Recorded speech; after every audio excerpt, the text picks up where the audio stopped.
السلام علیکم ورحمۃ اللہ وبرکاتہ۔ بسم اللہ الرحمن الرحیم۔ وہ سر جھکائے بیٹھی تھی، اس کے چہرے پر زمانے بھر کا حزن و یاس سمٹ آیا تھا۔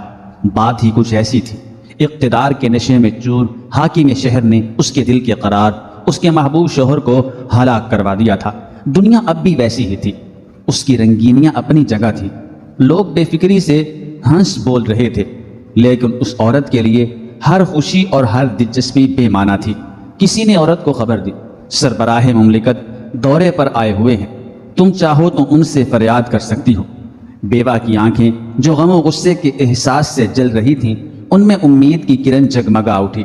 اس ظلم کو روکنا بہت ضروری ہے، اس نے سوچا، ورنہ کل کسی اور عورت کا سہاگ اجڑ جائے گا۔ وہ اٹھی اور فرما روائے مملکت کے پاس جا پہنچی۔ روشن چہرے اور خوبصورت داڑھی کے مالک سربراہ مملکت نے عورت کا جائزہ لیا اور اس سے آنے کی وجہ دریافت کی۔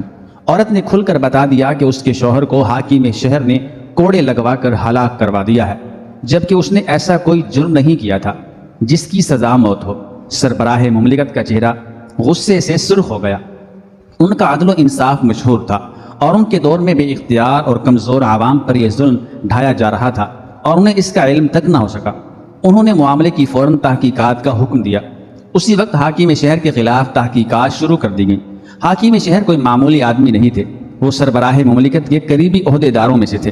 ان کے تحت 4000 سوار بھی تھے، لیکن مملکت کے فرما روا کا حکم تھا کہ انصاف کے معاملے میں کسی عہدے، کسی رشتے اور کسی حیثیت کی پرواہ نہ کی جائے۔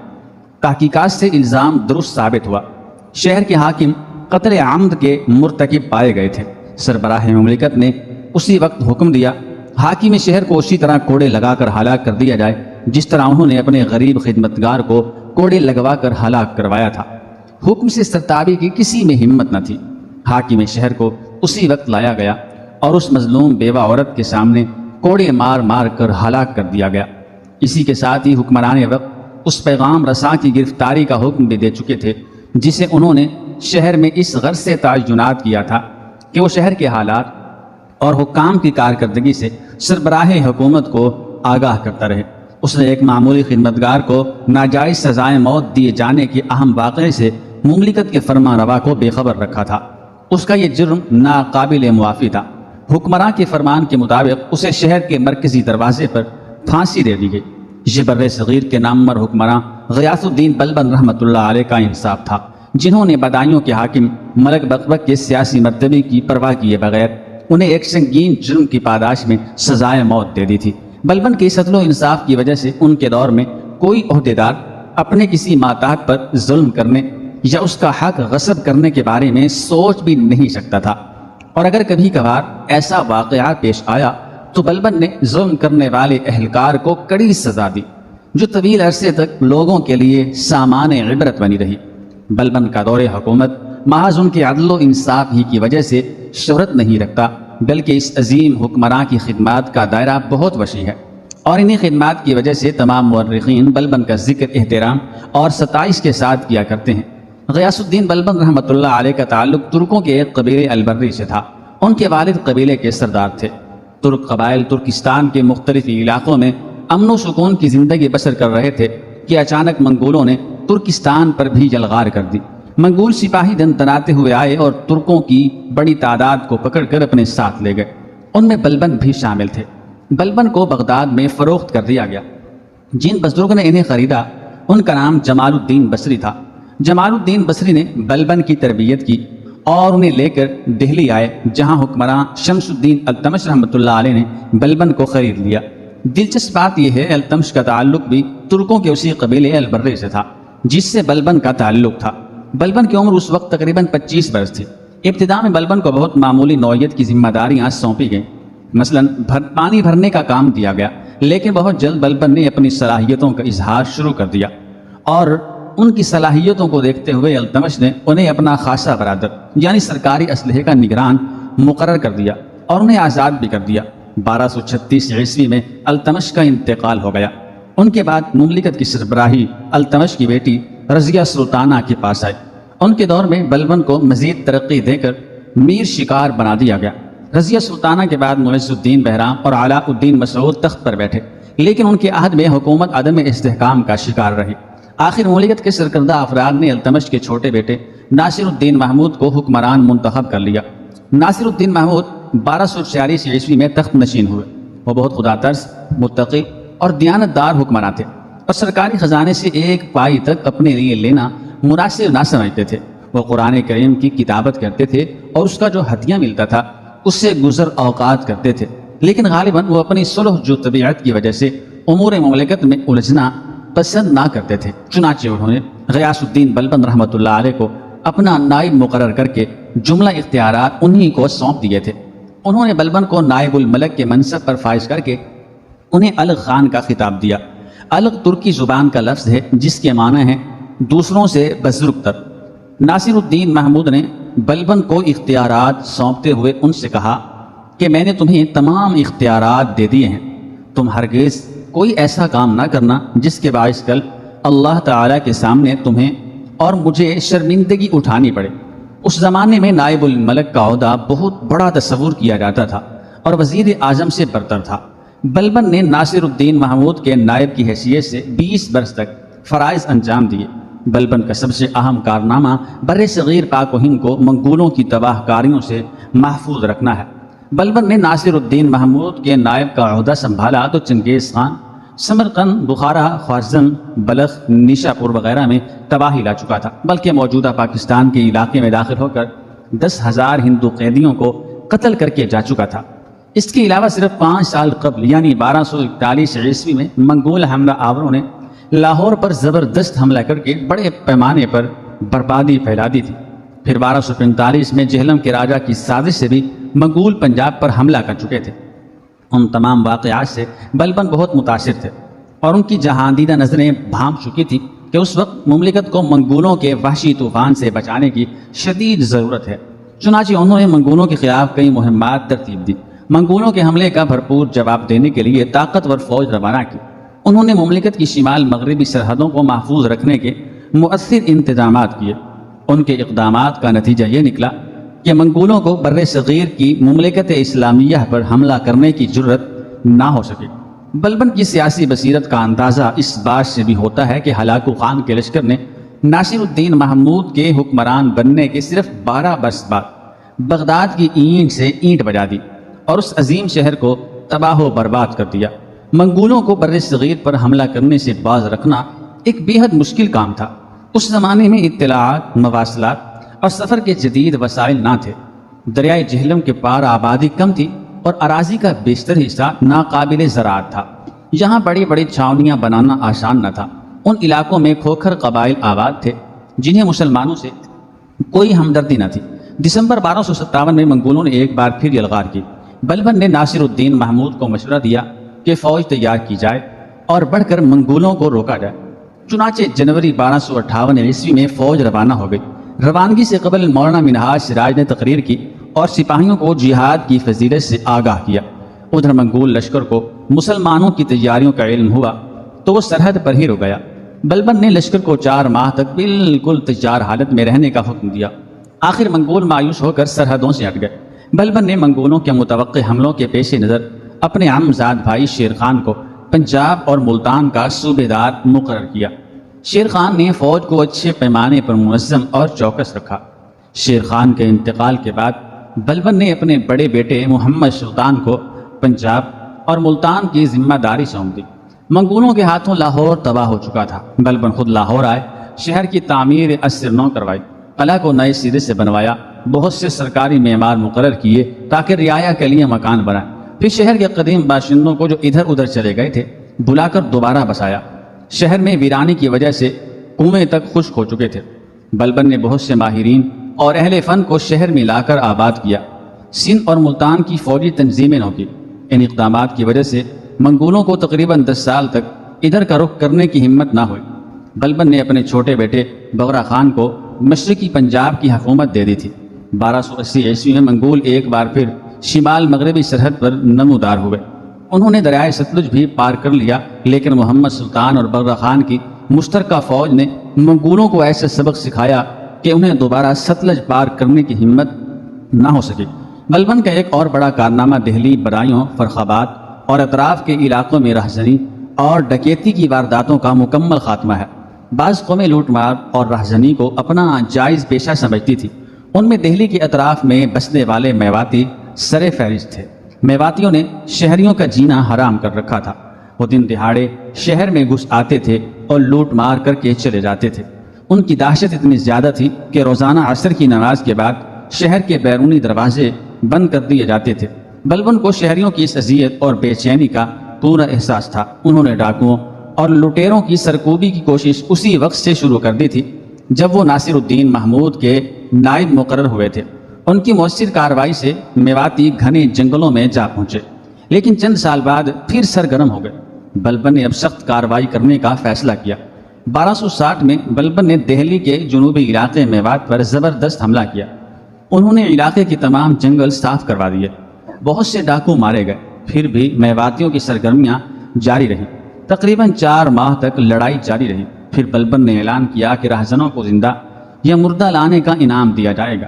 اس پر فوجیوں کے ساتھ عام افراد بھی لٹیروں کو پکڑنے میں مصروف ہو گئے۔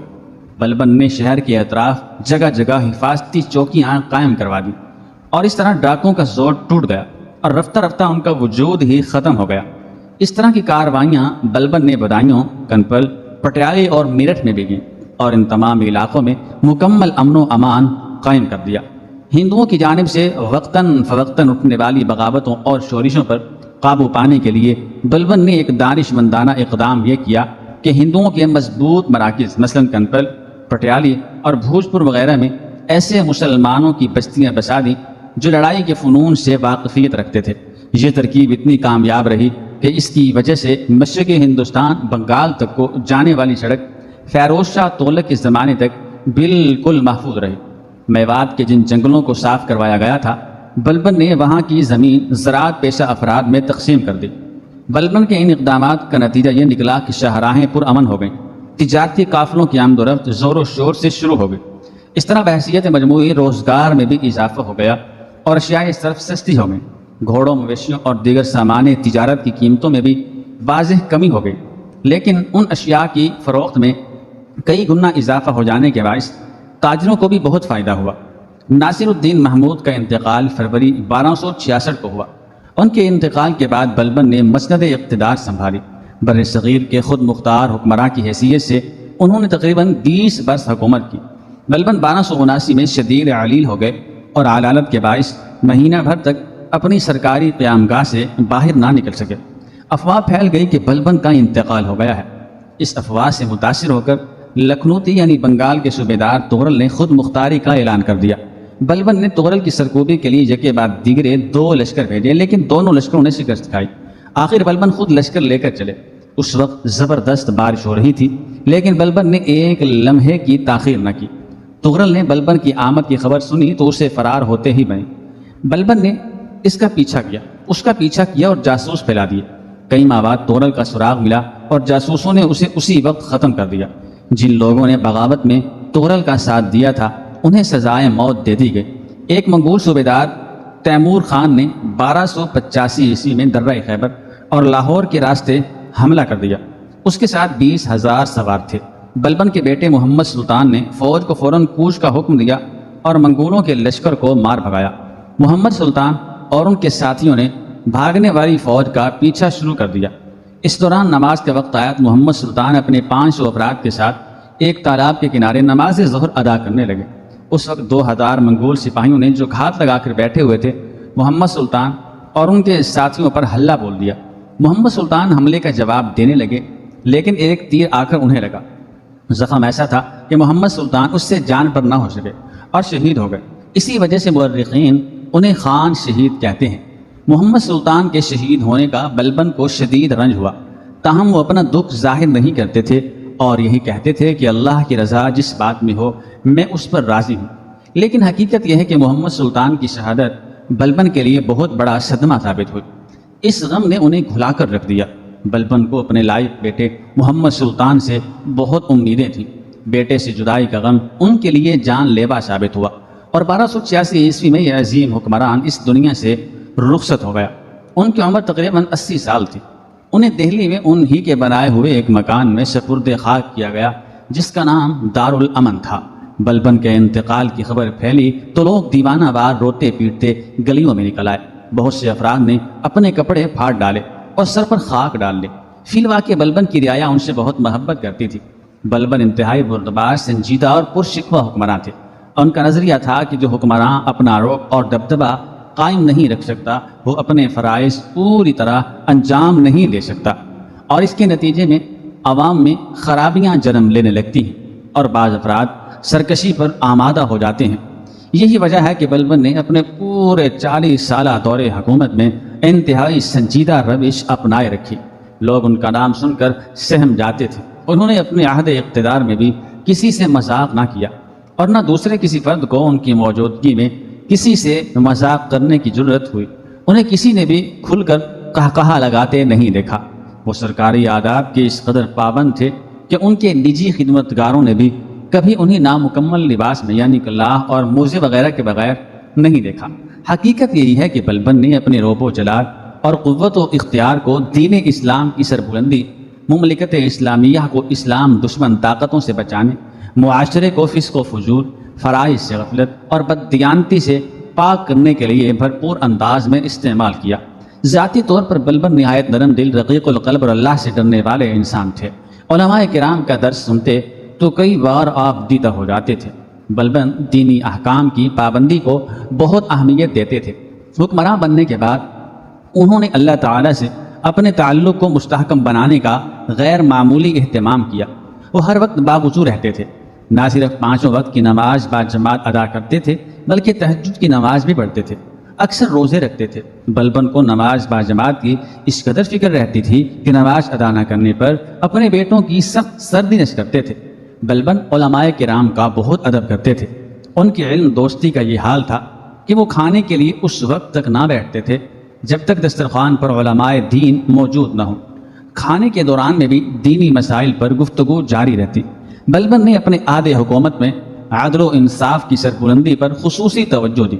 انہوں نے مشہور عالم دین اور مورخ منہاج السراج کو صدر جہاں یعنی چیف جسٹس مقرر کیا۔ شہروں اور دیہات میں قاضی مقرر کیے۔ انتظامیہ عدالتی امور میں دخل نہیں دیتی تھی۔ غیر مسلموں کو یہ حق حاصل تھا کہ وہ اپنے جھگڑوں کے فیصلے مقامی پنچایتوں سے کروائیں۔ انصاف برقرار رکھنے اور سرکاری عہدیداروں کو ظلم سے روکنے میں سب سے نمایاں کردار محکمہ برید کا تھا۔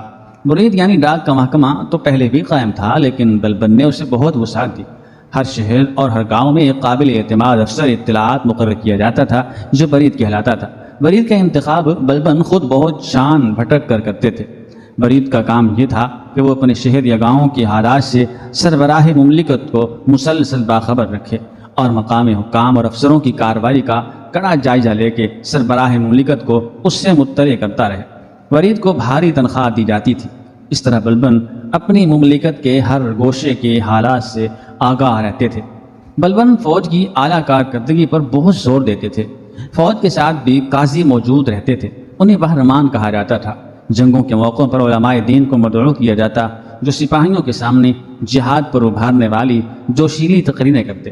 بلبن کی بنائی عمارتوں میں قصر 1000 ستون کے نام سے ایک محل بھی شامل ہے۔ بلبن نے لاہور، گوپال گڑھ، کنپل، پٹیالی، بھوجپور اور شمال مغربی سرحد پر متعدد قلعے تعمیر کروائے۔ انہوں نے کئی علاقوں میں بلند اور وسیع مساجد بھی تعمیر کروائیں۔ بلبن بڑے فیاض اور وسیع القلب حکمراں تھے۔ بلبن کا عہد اسلامی تاریخ کے قابل فخر ابواب میں سے ایک ہے۔ دوسرا واقعہ سماعت فرمائیں، یہ بہت عبرتناک ہے۔ حضرت امام بخاری رحمۃ اللہ تعالی علیہ تاریخ میں لکھتے ہیں کہ امام محمد بن سیرین رحمۃ اللہ علیہ فرماتے ہیں، میں ایک دن طواف کر رہا تھا، اچانک ایک آدمی کو یہ دعا کرتے ہوئے پایا، اے اللہ مجھے معاف فرما دے لیکن میرا خیال ہے تو مجھے نہیں بخشے گا۔ اے اللہ مجھے بخش دے لیکن میرا خیال ہے تو مجھے نہیں بخشے گا۔ اے اللہ میرے اس گناہ کو معاف کر دے لیکن میرا خیال ہے تو مجھے نہیں بخشے گا۔ اے اللہ میری خطا سے درگزر فرما لیکن میرا خیال ہے تو مجھے نہیں بخشے گا۔ میں نے کہا، اے اللہ کے بندے تجھے کیا دعا کر رہا ہے؟ میں نے آج تک ایسی دعا کرتے ہوئے کسی کو نہیں سنا۔ تو وہ کہنے لگا، جب حضرت عثمان غنی رضی اللہ تعالیٰ عنہ شہید ہو گئے اور ان کی چارپائی گھر میں رکھی ہوئی تھی، میں کسی بہانے سے مکان میں داخل ہو گیا۔ جب میں نے خلوت پائی تو ان کے چہرے سے کپڑا اٹھایا اور تھپڑ مارا، نعوذ باللہ۔ اس کے بعد سے میرا یہ دایاں ہاتھ خشک ہو گیا امام محمد بن سیرین رحمۃ اللہ علیہ فرماتے ہیں میں نے اس کا خشک ہاتھ دیکھا تو لکڑی کی مانند ہو چکا تھا،